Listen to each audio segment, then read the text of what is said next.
Hey guys, welcome back.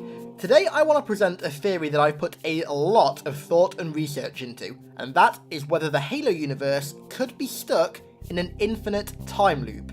Now, this might sound really weird at first, but trust me, by the end of this video I have a very strong suspicion that you'll be thinking, holy shit, that actually makes sense. Now, one thing to keep in mind for the entirety of this theory and video is that holding the mantle of responsibility essentially makes you the guardian and carer of the galaxy.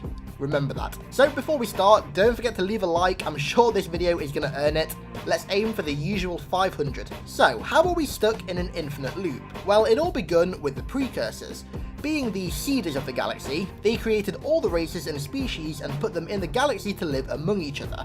The Precursors doing so created this loop, without even realising it at the time. Originally, the Precursors seeded the galaxy for no malicious reasons. There was no negative intent or motive to it. That is, until they corrupted. When the Foreigners turned on the Precursors, they went on the run in what few numbers of them remained. Some went into a prolonged stasis, whilst others ground themselves down into a dust to be later revived. As we all know, this dust later corrupted, so when they reformed as one of the earliest true manifestations of the Flood, creating creatures like the Primordial. Now, there's a kink in this theory that I can't quite come to a definite conclusion on here. The Precursors' final test for the mantle was either devised by the original Precursors to try and find a new guardian for the galaxy, or by the Flood-corrupted Precursors to try and torture the galaxy with the Flood. If it's the former, then of course the Precursors would not have tested a species with the Flood, seeing as the Flood did not exist. However, the answer isn't detrimental to the entire theory, it just sort of changes your outlook on it. So, back to the loop. The Precursors seed the galaxy with many species, all of whom advance through the technology tiers as they evolve and advance as a society and a species. They fight each other, defeat each other, ally with each other, and just generally progress at different rates through these tiers. When they reach around tier 1 in the tiers of technological advancement, the Precursors enact the final test for the mantle.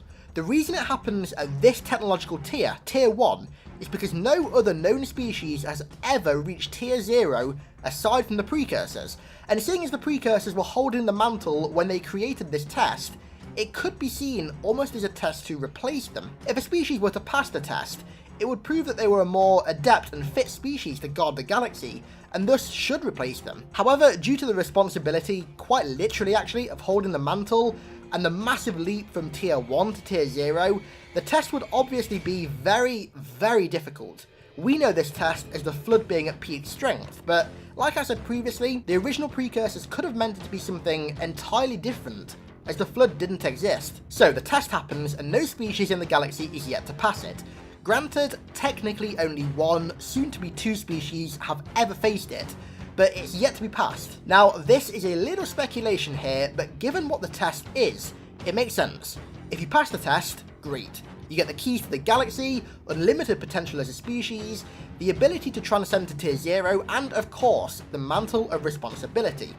If you fail it, the galaxy is unified into one species, the Flood, and essentially hard resets. It's devoid of all intelligent life that isn't the Flood. The Flood then leave the galaxy, it's reseeded, thus the cycle repeats and the universe is stuck in an infinite loop of seeding, technological advancement, testing, and hard resetting. However, although it's an infinite loop, the loop can definitely be broken.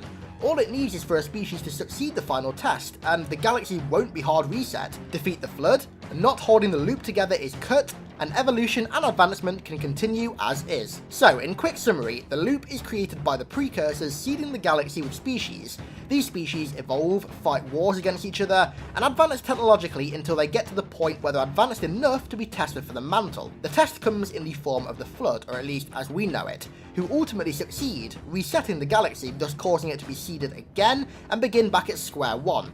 However, if a species is to succeed the test, the loop is broken. So, how does this actually apply to the current state of the Halo universe? Well, humanity currently stands roughly around tier 3, but it has some of the properties of tier 2 and even tier 1. Given this theory states a species must be around tier 1 to receive the test, we are quite a way off, at least now. However, there may be an exception made for humanity. We're roughly tier 3, and after defeating the Created, we will have defeated the Foreigners, a tier 1 species, twice. maybe, just maybe, the Flood/Precursors whatever realise we aren't a species who generally abide by the conventional rules of the tier system, more so have traits of many different tiers combined, so after the created are defeated, they initiate the test. Now, I know this theory has its holes and flaws, the biggest one of course being the Foreigners weren't exactly technically tested for the mantle, they just fought a huge flood force. There's also no solid confirmation that after the test is failed, the Precursors reseed the galaxy. That might have been the case originally, but now they're synonymous with the Flood, it may not be true anymore. It could have also been the case that originally they created the test to find a species powerful and advanced enough to replace them as the true holders of the mantle, so they could almost retire, if you will. But when they became one with the Flood, they just became hellbent on unifying every single species into the Flood. However, there is one thing that is absolutely certain. This test involves the Flood at their most ripe, which we can infer as meaning the most powerful they're ever going to be. If humanity and the galaxy as a collective are able to defeat this, they do essentially get the key to infinite advancement and the rest of the galaxy, as there's nothing left to really stand in their way, at least that we know of. If they've managed to defeat the Flood at their absolute peak, they can sure as hell defeat the Sanshayum or the Jiralhane, or pretty much any known species. And that's going to conclude everything I've managed to formulate, for now at least, relating to this theory. Please let me know your thoughts on it in the comments. I want to hear what you like, what you don't like, what makes sense, what doesn't make sense. I'm sure there's some things I've missed out.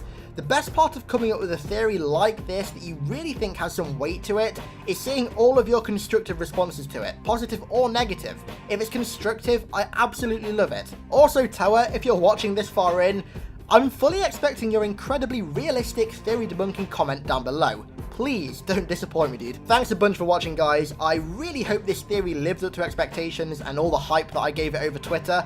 Hell, it may have even surpassed all of them. I'm going to be taking a very short break from theory videos following this video for maybe a week or two.